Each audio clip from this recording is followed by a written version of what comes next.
Hello दोस्तों, स्वागत है आपके अपने YouTube channel Target Civil Services में। तो दोस्तों आज है 18 अगस्त और 18 अगस्त से जितने भी करंट अफेयर्स के क्वेश्चन बनेंगे सारे क्वेश्चन को इस लेक्चर में हम डिस्कस करने वाले हैं। और सबसे पहले हम देखेंगे जो कल क्वेश्चन आपसे पूछा था। तो आपसे क्वेश्चन पूछा गया था कि भारत के किस राज्य की सरकार ने मीराबाई चानू को एएसपी नियुक्त किया है। तो ये नियुक्त किया है दोस्तों मणिपुर राज्य की सरकार ने। यहाँ पे करेक्ट आंसर क्या हो जाएगा? Option third. तो दोस्तों मैं आपको बता दूं कि ये जो मीराबाई चानू है इन्होंने टोक्यो ओलंपिक 2020 में ओलंपिक में सिल्वर मेडल जीता है। तो यहाँ पे हम बात कर लेते हैं मणिपुर की, जिसकी राजधानी क्या है? इम्फाल। और वर्तमान में दोस्तों यहाँ के जो मुख्यमंत्री है वो एन बीरेन सिंह है और वर्तमान में यहाँ के जो गवर्नर है वो नजमा हेपतुल्ला है। बात करें यहाँ के मुख्य न्यायाधीश की तो ये पी वेंकट संजय कुमार है।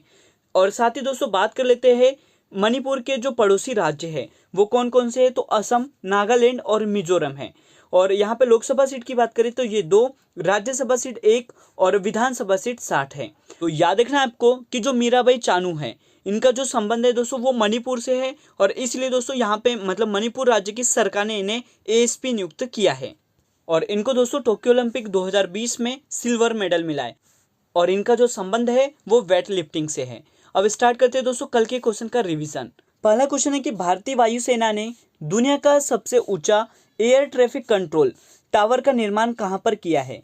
तो इसका जो निर्माण है दोस्तों वो किया है लद्दाख में। यहाँ पे करेक्ट आंसर क्या हो जाएगा? लद्दाख। नेक्स्ट क्वेश्चन है कि वैश्विक युवा विकास सूचकांक मतलब ग्लोबल यूथ डेवलपमेंट इंडेक्स में भारत का रैंक कौन सा है? तो भारत का जो रैंक है वो 122वां है। और साथ ही आपको याद रखना है कि जो फर्स्ट रैंक है वो दोस्तों सिंगापुर का है। नेक्स्ट क्वेश्चन है कि भारत में प्रतिवर्ष विभाजन विभीषिका स्मृति दिवस के रूप में कब मनाया जाएगा? तो ये याद रखना है ये 14 अगस्त को प्रतिवर्ष मनाया जाएगा। यहाँ पे करेक्ट आंसर हो जाएगा 14 अगस्त। क्वेश्चन है कि विश्व शतरंज संघ 2021 के विजेता कौन बने हैं? तो ये बन गए दोस्तों यान डूडा। ये आपको याद रखना है ये कौन बन गए हैं? यान डूडा। नेक्स्ट क्वेश्चन है, अब अगले क्वेश्चन की ओर चलते हैं। भारत ने हाल ही में किस देश के साथ नौसेना अभ्यास अल मोहदे अल हिंदी में भाग लिया है? तो ये भाग लिया दोस्तों भारत के साथ सऊदी अरब ने। यहाँ पे करेक्ट आंसर क्या हो जाएगा दोस्तों? सऊदी अरब। और ये क्वेश्चन दोस्तों कल मैंने गलत इसका आंसर बताया था, तो दोस्तों इस क्वेश्चन को आपने सही कर लेना। इसका जो राइट आंसर है वो सऊदी अरब है। नेक्स्ट क्वेश्चन है कि हाल ही में डीआरडीओ ने कहां पर निर्भय मिसाइल का सफलतापूर्वक परीक्षण किया है? तो ये परीक्षण किया है दोस्तों उड़ीसा में। यहाँ पे करेक्ट आंसर क्या हो जाएगा दोस्तों? उड़ीसा। नेक्स्ट क्वेश्चन है कि 15 अगस्त 2021 को स्वतंत्रता दिवस मतलब इंडिपेंडेंस डे की कौन सी वर्षगांठ मनाई गई है? तो ये मनाई गई है दोस्तों 75वीं वर्षगांठ। अगले क्वेश्चन की ओर चलते हैं। किस देश ने सतह से सतह पर मार करने वाली बैलिस्टिक मिसाइल गजनवी का परीक्षण किया है? तो ये परीक्षण किया दोस्तों पाकिस्तान ने। अगला क्वेश्चन देख लेते हैं कि विश्व जैव ईंधन दिवस कब मनाया गया है? तो दोस्तों ये मनाया गया है 10 अगस्त को। यहाँ पे करेक्ट आंसर है 10 अगस्त। और रिवीजन का लास्ट क्वेश्चन है कि हाल ही में रामसर की सूची में 4 और भारतीय आर्द्रभूमि मतलब वेटलैंड्स जोड़ी गई है, जिससे अब भारत में कितनी रामसर साइट हो गई है?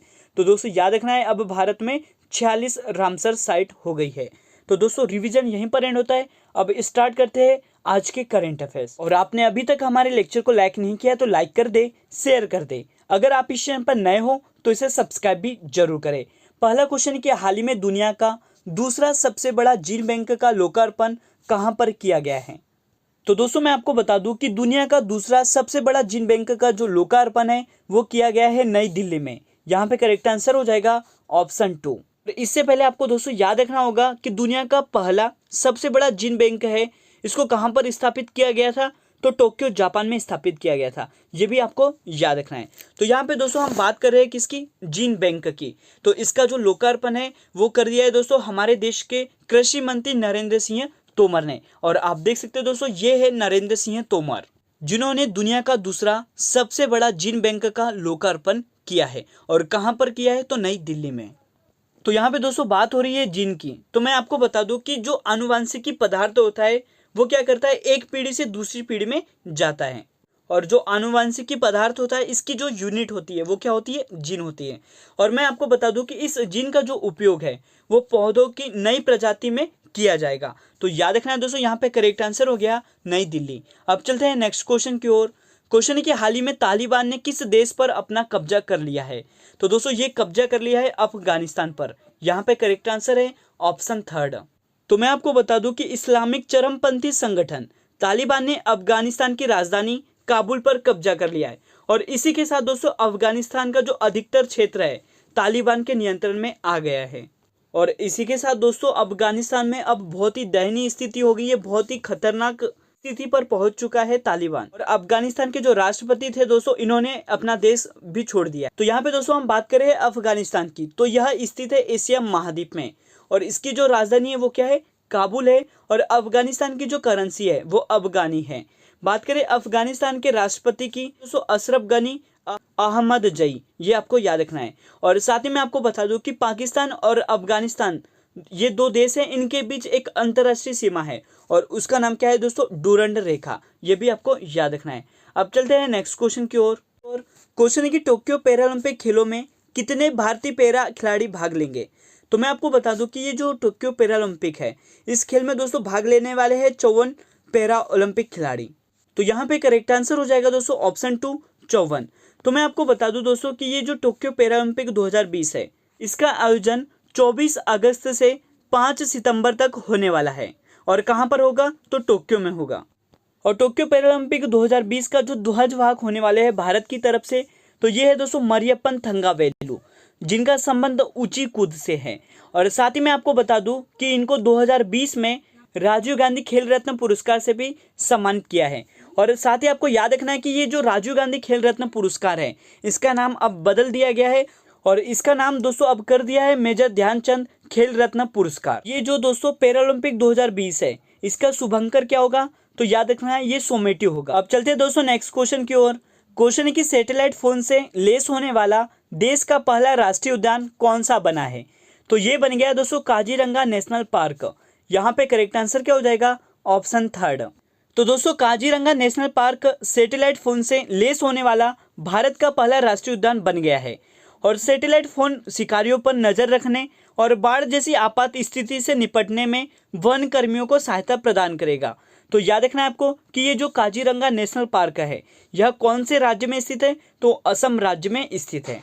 अब नेक्स्ट क्वेश्चन देख लेते हैं। हाल ही में भाला फेंक खिलाड़ी नीरज चोपड़ा विश्व एथलेटिक्स रैंकिंग में कौन से स्थान पर पहुंच गए हैं। तो ये पहुंच गए दोस्तों दूसरे स्थान पर। यहाँ पे करेक्ट आंसर हो जाएगा ऑप्शन 2। और आप देख सकते हो दोस्तों, ये है नीरज चोपड़ा, जिन्होंने टोक्यो ओलंपिक 2020 में भारत को एकमात्र गोल्ड मेडल दिलाया है। तो दोस्तों ये जो नीरज चोपड़ा है वह विश्व एथलेटिक्स रैंकिंग में दूसरे स्थान पर है। तो यहाँ पे हम बात करें कि पहले स्थान पर कौन है, तो पहले स्थान पर है दोस्तों जर्मनी के जोनेस वेटर हैं। और आप देख सकते हो दोस्तों, ये है जोनेस वेटर। और यहाँ पे कुछ इंपॉर्टेंट पॉइंट आपको याद रखना है कि ये जो नीरज चोपड़ा है, इनका संबंध किस खेल से है, तो भाला फेंक से है। और साथ ही मैं आपको बता दूं दोस्तों कि अब भारत में 7 अगस्त को भाला फेंक दिवस मतलब जेवलिन थ्रो डे के रूप में मनाया जाएगा। अब चलते हैं नेक्स्ट क्वेश्चन की ओर। क्वेश्चन है कि हाल ही में किस राज्य ने 4 नए जिले बनाने की घोषणा की है। तो इसकी जो घोषणा की है दोस्तों वो छत्तीसगढ़ राज्य ने की है।